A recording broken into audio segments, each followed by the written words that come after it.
Hello, in this video I'm gonna show you how to fix problem when you want to install Call of Duty Mobile but you can't seem to find it on your Google Play Store on your Realme Narzo 50A Prime. So in order to fix that we'll need to start searching for an app first, and let's try finding our Call of Duty.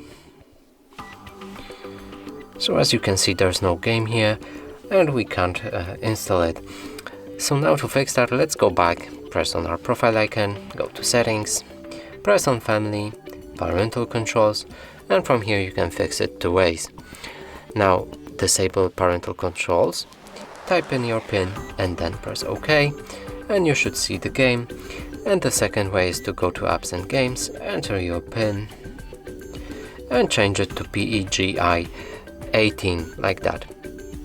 Now press save, go back, and let's try finding it again. Here it is, we can install it